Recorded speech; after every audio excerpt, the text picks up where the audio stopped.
Selamat pagi semua orang-orang hebat. Suatu kehormatan kalau saya boleh diundang more ini ya. Terima kasih Dokter Sri kemarin hubungi saya untuk hari ini boleh ada. Cuma sayang ini saya nggak tahu kenapa Facebooknya nggak bisa live. Ya, ternyata yang kumpul hari ini adalah orang-orang yang terlibat dalam sejarah kegerakan anak-anak muda di Indonesia sejak tahun 80-an awal, 70-an.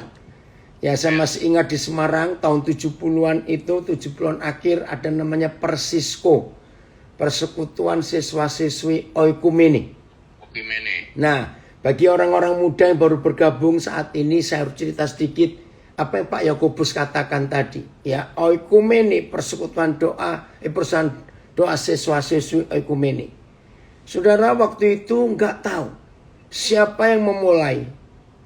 Ternyata anak-anak muda, khususnya SMA ya waktu itu, setiap jam istirahat, mereka mencari ruangan-ruangan kosong. Bukan untuk ngerumpi, bukan untuk jajan, tapi untuk berdoa, untuk baca Alkitab.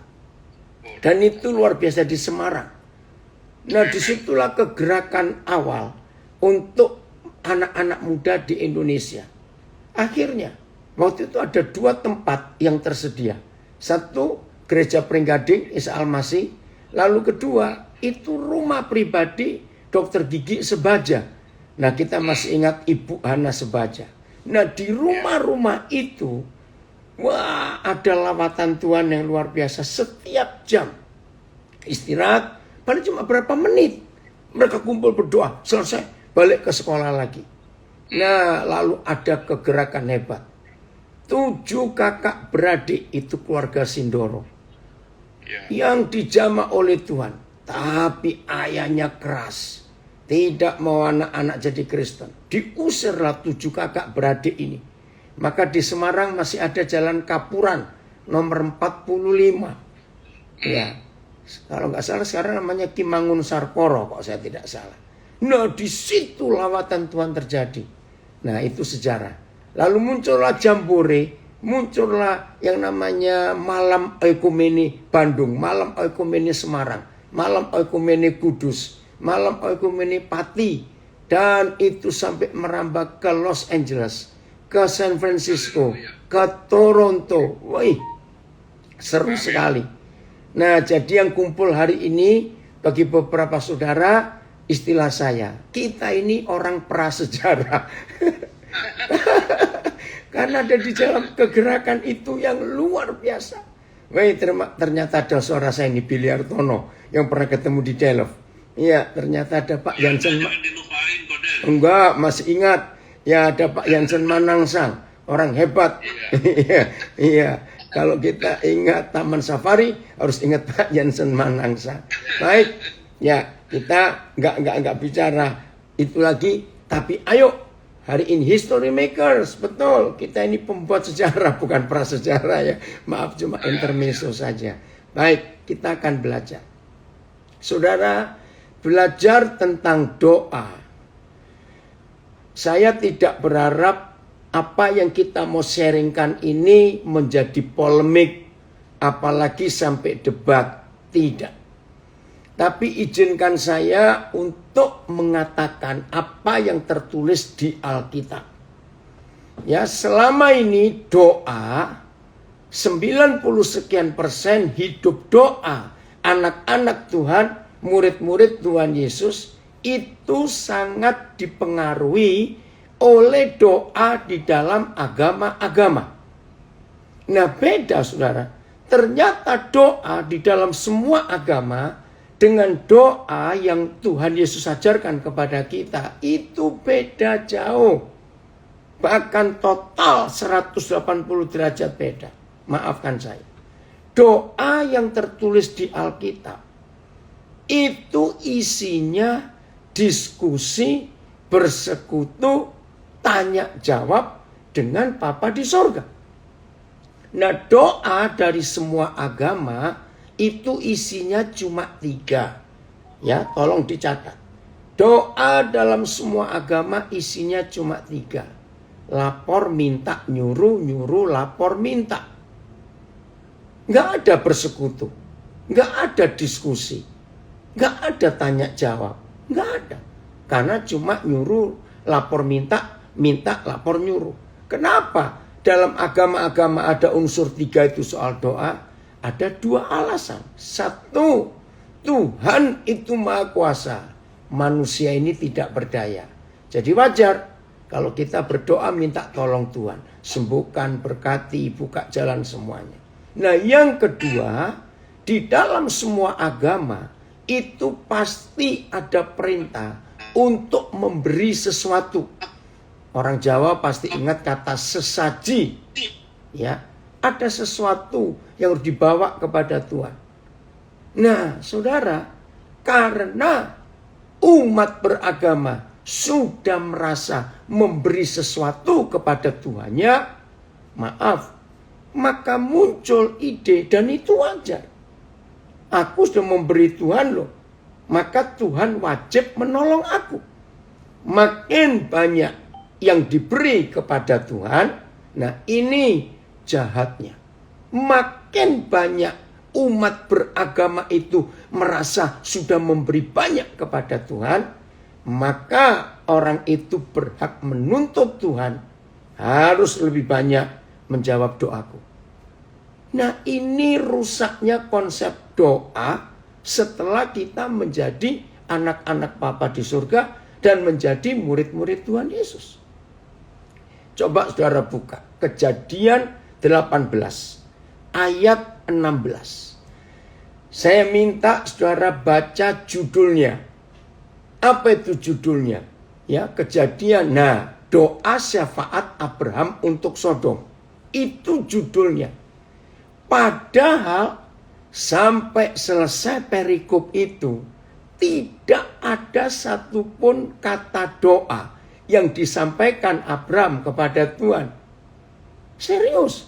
Nah, kalau saudara belum pernah baca sampai habis, maaf, jangan komen dulu. Enggak ada satupun kata doa di perikop yang ditulis doa syafaat Abraham untuk Sodom. Yang ada itu diskusi tawar-menawar antara Abraham dengan Tuhan dan Tuhan dengan Abraham. Enggak ada doa sama sekali. Nah inilah bukti bahwa kekristenan pun masih dalam konsep doa menurut agama-agama. Serius saudara. Di perikop ini enggak ada kata doa. Tuhan diskusi dengan Abraham, Abraham diskusi dengan Tuhan. Kalau saudara baca di 2 Samuel 5, ketika Daud baru dilantik pertama kali untuk menjadi raja atas Israel, dia masuk ke kubu pertahanan. 2 Samuel pasal 5. Sebentar saya cari. Ya, itu pun gak ada kata doa. Ya, betul? Nah itu. Ya, saya baca ayat yang ke-17 2 Samuel 5. Ya, ketika didengar orang Filistin bahwa Daud telah diurapi menjadi raja atas Israel, maka majulah semua orang Filistin untuk menangkap Daud, ya. Karena mereka gak suka Daud jadi raja. Tetapi Daud sebetulnya ketika Daud mendengar hal itu, karena diserang musuh tiba-tiba, ia pergi ke kubu pertahanan. Nah ini tempat Daud berjumpa dengan Tuhan. Ketika orang Filistin itu datang dan memencar di lembah Refaim, saudara catat ayat 19. Tidak ditulis berdoalah Daud. Padahal ini berdoa. Apakah aku harus maju melawan orang Filistin itu? Akan kau serahkankah mereka ke dalam tanganku? Saudara baca. Yang ditulis bertanyalah Daud kepada Yahweh. Bukan berdoalah Daud. Nah karena Daud bertanya, lihat yang ke bagian terakhir. Tuhan menjawab. Lihat hukumnya. Bertanya, maka Tuhan menjawab. ya memang Tuhan ditanya, ya dijawab. Kalau berdoa itu cuma nyerocos sendiri, memerintah, minta tolong, lapor. Nggak ada diskusi. Keluaran 33 ayat 15. Keluaran 33 ayat 15. 33 ya. Berkatalah Musa. Tidak ditulis berdoalah Musa. Berkata. Wih, luar biasa. Maaf saudara. Baca hidup Abraham. Hampir kita nggak pernah ketemu Abraham berdoa. Nuh berdoa. Daud berdoa. Enggak. Yang ada itu bersekutu, bertanya, diskusi. Nah ini loh, doa ini harus diubah cara kita. Keluaran 25 ayat 22. Harusnya seperti ini hidup doa kita itu. Bukan nyerocos sendiri, lapor, cerita yang macam-macam. Ngapain Tuhan diceritain macam-macam? Dia sudah tahu semua tentang hidup kita. Oke. Dan di sanalah ada satu tempat. Nah, tempat ini nggak harus kamar sendiri apa tidak, ya. Di sanalah aku akan bertemu dengan engkau, dan dari atas tutup pendamaian itu, dari antara kedua kerub itu patung malaikat yang berlutut, yang di atas tabut hukum itu, aku akan berbicara dengan engkau. Nggak main-main. Tentang ya segala sesuatu yang akan kuperintahkan kepadamu untuk disampaikan kepada orang Israel. Saudara, keluarkan dua kata penting di dalam Keluaran 25 ayat 22 ini. Kata pertama, aku akan bertemu. Kata kedua, aku akan berbicara dengan engkau. Maaf, kalau ada yang tersinggung, yaitu orang yang harus bertobat, maaf.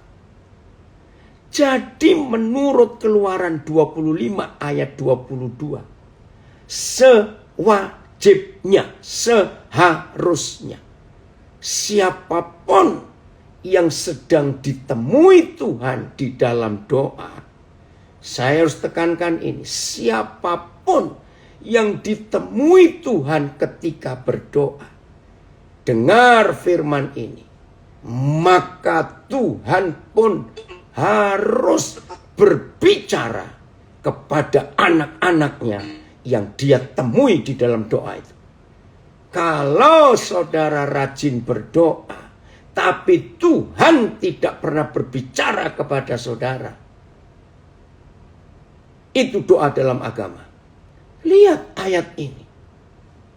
Di sanalah aku akan berbicara kepadamu tentang segala sesuatu yang akan kuperintahkan kepadamu untuk disampaikan kepada Israel. Jadi waktu kita berjumpa Tuhan dan Tuhan menemui kita, Dia harus berbicara. Sehingga setelah kita keluar dari doa, ada tugas yang kita bisa kerjakan. Enggak cuma melaporkan sesuatu kepada Tuhan, tidak hanya memberitahu Tuhan tentang sesuatu. Nah, coba kalau saudara baca di Mazmur 139 ayat 4, sebelum kita bicara apa-apa Tuhan sudah tahu. Coba lihat dulu ayat ini. Mazmur 139 ayat 4. Sebab sebelum lidahku mengeluarkan perkataan, sesungguhnya semuanya telah kau ketahui ya Tuhan. Aduh, kalau saya baca ayat ini, malu loh. Yang doa suka banyak ngomong sendiri, bertobat hari ini. Ngapain ngomong banyak-banyak? Dia sudah tahu sebelum kita mau ngomong apa. Ngapain Tuhan diberitahu? Maka itu kalau berdoa syafaat jangan suka memberitahu Tuhan. Buang-buang waktu. Tuhan sudah tahu semua. Maaf ya saudara. Lihat, orang yang tidak mengerti konsep doa, itu hobinya bentak-bentak Tuhan. Nunjuk-nunjuk Tuhan. Teriak-teriak, Tuhan tolong. Tuhan buat ini Tuhan. Oh apa? Oh, ya, ada. Saya percaya kalau Tuhan sempat menunjukkan diri kepada saudara pendoa syafaat. Waktu saudara teriak-teriak, Tuhan tutup kuping tahu. Keberebekan orang Jawa bilang. Nah kurang ajarnya para pendoa syafaat itu. Maaf saya ngomong. Misalnya Tuhan kita doa untuk Madura. Untuk Banten misalnya. Wow. Ternyata Tuhan tolong. Tuhan pekerjakan. Tuhan selamatkan. Wow. Pokoknya ramai. 2 jam. Amin. 2 minggu ngecek loh saudara. Kita sudah doa loh 2 minggu lalu. Ada apa di Banten? Ada apa di Madura? Maaf ya. Itu doa paling kurang ajar. Saudara tahu? Maksud para pendoa itu. Yang dicek siapa? Kurang ajar betul. Yang dicek itu Tuhan. Dia sudah kerja belum? Atas perintah kita 2 minggu yang lalu. Ini kan kurang ajar betul. Tuhan dicek. Harusnya kalau kita doa syafaat untuk satu tempat. Kita harus cari data. Daerah itu sedang apa, kena apa, bagaimana. Nah setelah kita punya data, kita berdoa minta hikmat. Tuhan, siapa yang kami utus duluan? Dokter, guru, ya, bagian gizi. Nah itu harus tahu. Berangkatlah kita ke sana, bekerja. Jadi doa syafaat itu, tolong catat kalimat ini itu dari bahasa Arab syafaat. Inggrisnya intercede. Bahasa Indonesianya syafaat itu doa pengantara.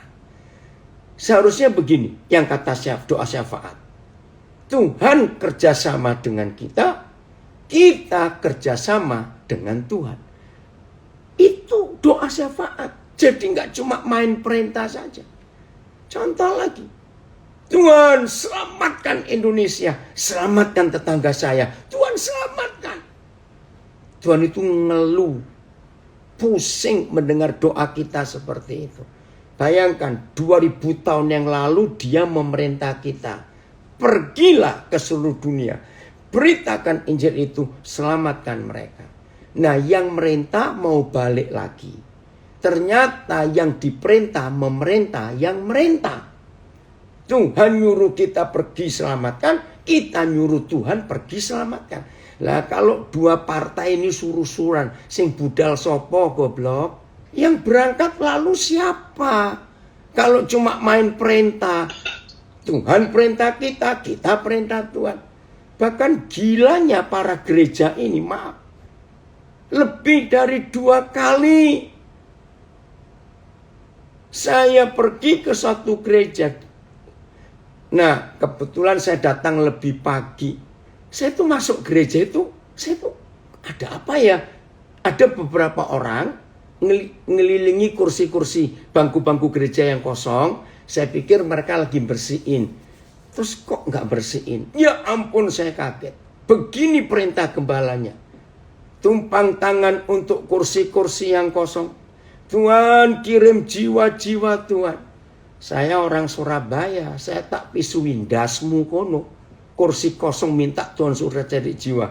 Tuhan yang nyuruh kita pergi cari jiwa. Sekarang nyuruh Tuhan balik lagi.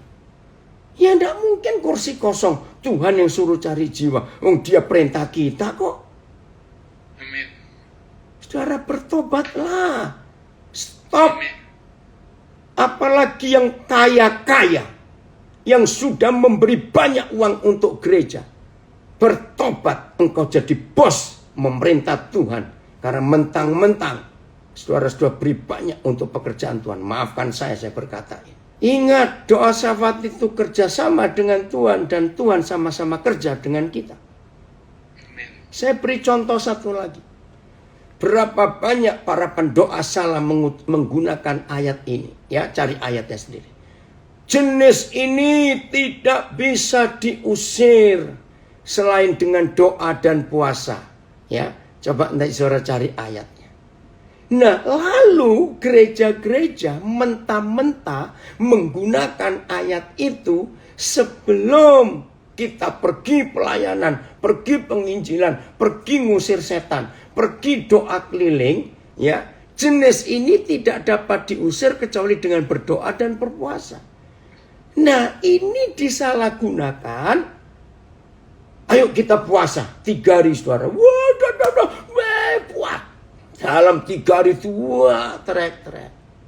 Amin. Ayo kita pergi sekarang. Lah, kalau saudara puasa supaya sakti, ya jadilah dukun sekalian. Doa puasa bukan membuat kita jadi sakti. Tidak. Nah, ayat ini saya akan jelaskan kepada saudara dengan hukum militer. Kalau saudara memakai hukum militer, ayat ini jadi jelas. Begini hukum militer. Seorang komandan di dalam memimpin prajurit untuk perang. Ternyata komandan melihat, nggak bisa. Ini musuh lebih kuat dari kita. Maka ada istilah di dalam militer, konsolidasi. Karena dengar kata konsolidasi, retreat bahasa Inggrisnya. Jadi komandan ngajak prajurit menyendiri, tinggalkan dulu ya peperangan ini, ayo kamu dengar. Nah, di dalam doa puasa dengan Tuhan ini ada 3 hal, ya, ada 3 hal yang Tuhan ingin. Dengar baik-baik pendoa. Untuk apa? Konsolidasi. Untuk apa retreat? 1. Komandan akan memberi informasi tentang keadaan musuh. Informasi, dengar. 2. Komandan akan ngatur strategi untuk menghadapi musuh. Ya, setelah informasi, maka strategi. Nah, yang kedua, komandan akan memberi perintah. Maka itu kalau saudara doa puasa, tapi tetap budek dan kopok. Maaf saya kalau ngomong kasar. Kalau saudara doa puasa tapi tetap tuli, tidak mendengar komandan kita memberi instruksi, informasi, dan strategi, terus maju perang. Itu kan bodoh sekali. Catat, jenis ini tidak bisa diusir kecuali dengan doa dan puasa. Itu bukan cuma puasanya. Nah, kalau orang-orang bodoh itu diajak perang, cuma modal abab bau. Karena puasa itu mulutnya bau, maaf. Setannya tidak lari karena takut, lari karena ababmu itu loh. Maaf saya kalau bicara saudara. Maka itu, jangan pernah berdoa tanpa mendapat informasi, mendapat strategi, dan mendapat perintah. Ayo, kita dengarkan. Maka itu tadi Keluaran 25:22. Aku bertemu engkau dan aku berbicara. Wih, itu luar biasa, saudara. Ini yang Tuhan cari. Sama. Saudara pernah dengar, ya, Keluaran 25:22 tadi. Barang siapa tidak membenci istrinya, orang tuanya, keluarganya, enggak layak jadi muridku. Nah, kalau pakai ilmu militer, ayat itu jelas.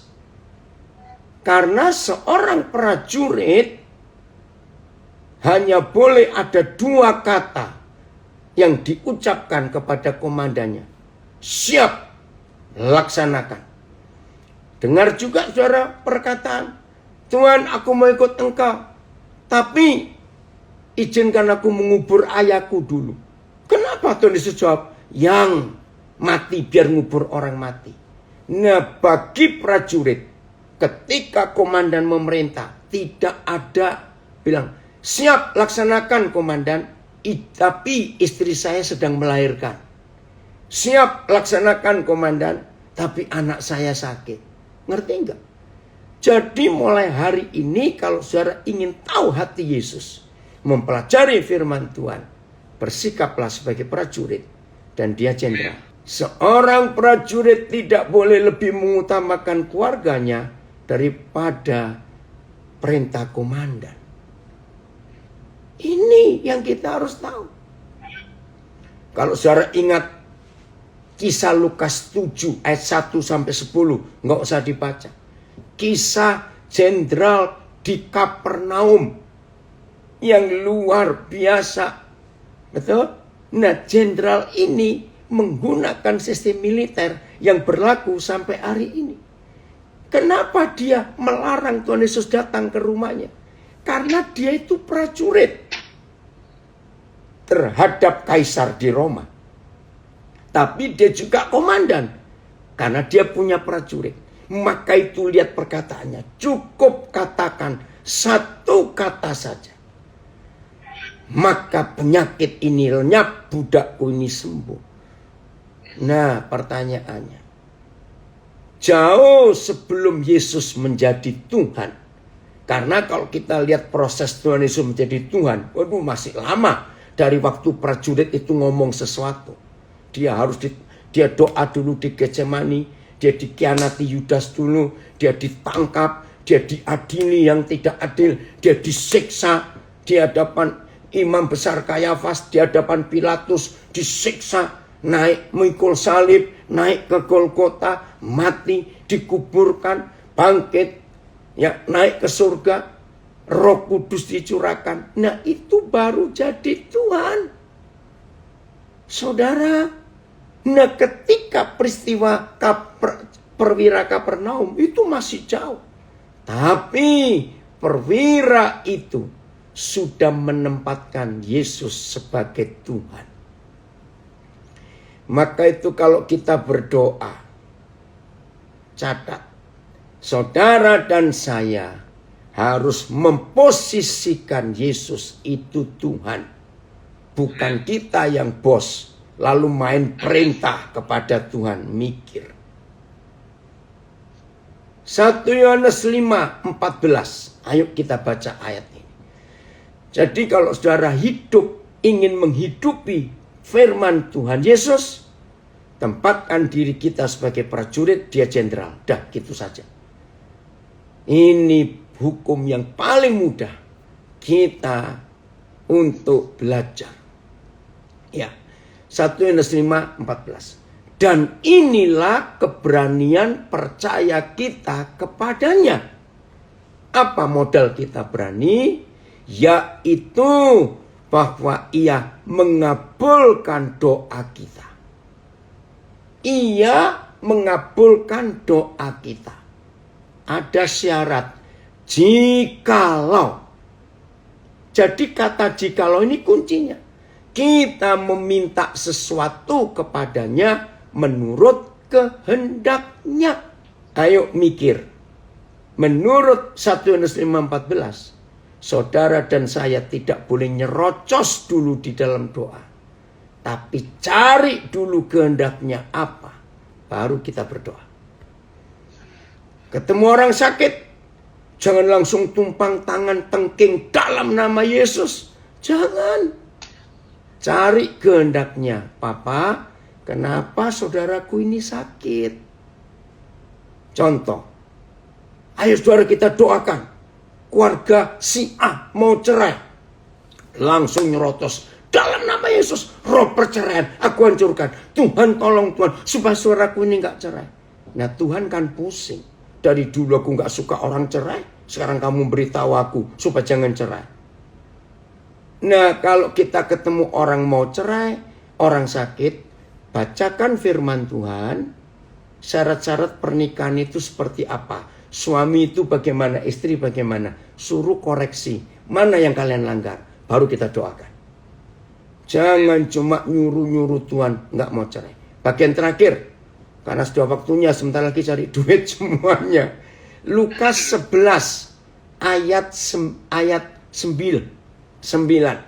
Ini juga banyak yang salah menerjemahkan kata doa.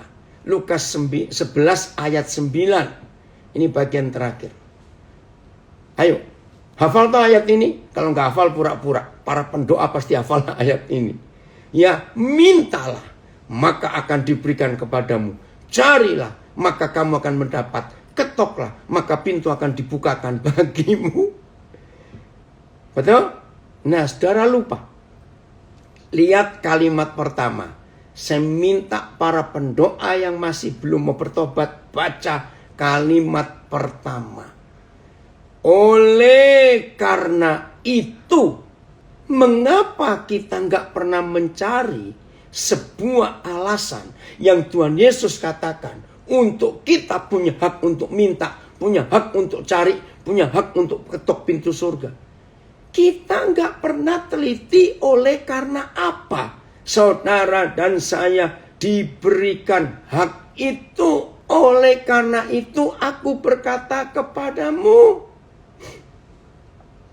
ternyata sebelum saudara dan saya rajin minta, rajin cari, rajin ketok, apalagi pakai ngancam-ngancam Tuhan lagi. Jangan coba-coba minta, cari, ketok sebelum saudara tahu alasannya apa. Kita punya hak mutlak yang hebat ini.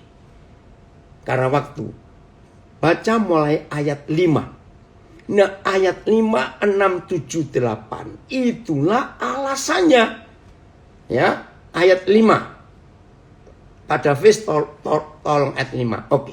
Lalu katanya kepada mereka, saya percepat ya. Jika seorang di antara kamu, di antara kita, pada tengah malam pergi ke rumah seorang sahabatnya dan berkata kepadanya, saudara, pinjamkanlah kepadaku 3 roti. Terus, sebab seorang sahabatku yang sedang berada dalam perjalanan singgah ke rumahku dan aku tidak mempunyai apa-apa untuk dihidangkan kepadanya. Masakan ia yang dalam rumah itu akan menjawab, jangan mengganggu aku, pintu sudah tertutup dan aku serta anak-anakku aku nggak bisa bangun memberikannya kepada saudara. Nah, ayat 8 ini yang terjemahnya membingungkan. Oke, saya stop dulu. Ayat 8 saya akan uraikan berikut. Begini. Oleh karena apa saudara dan saya diberi hak untuk minta, pasti diberi, untuk cari, pasti mendapat, untuk ketok pintu surga, pintu pasti dibuka. Oleh karena apa? Oleh karena suatu tengah malam, tiba-tiba datang sahabat kita. Nah, ini karena banyak yang dari Semarang, dari Jawa, saya pakai istilah Semarang. Ada teman saudara dari Semarang mau ke Solo. Ya, yang nggak tahu itu buka peta sekarang supaya tahu. Nah, dari Semarang ke Solo, ini kalau nggak pakai jalan tol ya, pasti lewat Salatiga. Nah, ternyata sampai di Salatiga, teman kita ini bawa anak kelaparan. Nggak tahu bagaimana, malam itu semua warung, semua toko tutup, nggak ada orang jual makanan. Nah, teman kita ini ingat, di Salatiga kan papa punya sahabat, ayo papa mampir. Siapa tahu ada makanan di rumahnya. Nah, mampirlah saudara itu ke rumah kita yang di Salatiga. Begitu nyasuk, ya ampun kebetulan kami nggak ada makanan. Tapi tunggu. Aku punya teman pabrik roti di Salatiga. Pergilah saudara ke rumah teman pabrik roti itu. Tapi masalah muncul lagi. Nah, ternyata sampai di yang punya roti bilang, sorry, sudah tidur, jam berapa kamu gak kira-kira ketok rumah? Saudara, ayat 8 itu begini loh. Karena mereka dua itu bersahabat, maka saudara yang ketok rumah temanmu itu, temanmu berkata, mintalah sampai capek tanganmu ketok-ketok. Aku tetap gak mau buka pintu. Karena aku tahu kamu gak akan marah. Sebab kamu sahabatku. Nah, yang ketok rumah sahabat sama dableknya. Ngomonglah sampai capek. Kamu gak mau bangun. Aku akan tetap ketok. Karena kamu sahabatku. Aku tahu kalau aku ketok terus kamu tidak marah. Yang membuat saya bertobat. Ada kata ini. Namun karena sikapnya yang tidak malu itu. Ini sikap siapa yang gak malu? Sikap kita.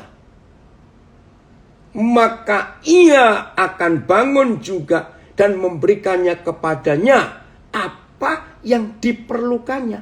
Oleh karena itu, mintalah, carilah, ketoklah. Saya bertobat. Jadi doa yang benar bukan untuk keperluan kita dan keluarga kita. Siapa yang punya roti di Lukas 11 ini? Siapa yang pabrik roti itu? Jelas Tuhan Yesus. Orang Bethlehem. Rumah roti. Jadi saudara dan saya ketok-ketok pintu surga. Berbeki istilah Jawa. Kita minta, kita cari. Ternyata bukan untuk diri kita dan keluarga kita. Sekarang ini tengah malam saudara. Di mana banyak orang kelaparan selama pandemik ini. Ayo kita tanpa malu. Gedor surga. Bukan untuk kita. Untuk orang lain. Amin. Bertobat. Seringkali kita doa salah. Ayat terakhir. Nah itu kalau kita nggak punya. Baru boleh gunakan Lukas 11. Tapi kalau kita punya. Awas kamu pakai Lukas 11. Ayat terakhir. Amsal 3, 27, 28. Nah, lagi sekali ya, Lukas 11 untuk yang nggak punya. Tapi kalau punya, lihat ini. Amsal 3, 27, 28. Ya, anjuran untuk berbuat baik. Terjemahan yang betul, anjuran untuk menginjil. Karena menginjil itu kabar baik, berbagi. Ya, saya akan baca dengan terjemahan yang tepat. Karena ayat ini nggak tepat. Janganlah menahan kebaikan untuk orang-orang yang berhak menerimanya. Jadi kalau kita punya dan ada orang yang butuh kebaikan Tuhan, kebaikan kita, jangan tahan, itu hak mereka. Padahal kita mampu melakukannya. Ini kalau kita punya. Saya ulangi, janganlah menahan kebaikan untuk orang-orang yang berhak menerimanya. Padahal kita mampu untuk melakukan. Ayat 28. Janganlah engkau berkata kepada sesamamu, pergilah dan kembalilah besok akan kuberi. Nah ini kalau pakai besoknya orang Jawa. Orang ini mati kelaparan. Karena besoknya orang Jawa itu ben-ben besok-besok. Aduh saudara. Sedangkan, baca, yang diminta ada padamu. Sejak saya mengerti firman ini, saya tidak pernah berdoa kalau saya mampu melakukan sesuatu. Saya hanya berdoa kalau saya tidak mampu. Maka itu jangan sering-sering berdoa. Berbeki swarga. Bikin Tuhan bising. Kalau saudara dan saya mampu melakukan, gak usah pakai doa, pergi, berangkat, bagi. Kalau kita nggak mampu, baru kita berdoa. Ketok, cari, minta, tanpa malu. Kiranya Tuhan menolong kita untuk menjadi pelaku-pelaku kebenaran ini, supaya hidup doa kita jadi hidup doa yang berkenan dan benar di hadapan Tuhan. Ayo kita jadi teman doanya Tuhan Yesus. Tuhan memberkati kita semuanya.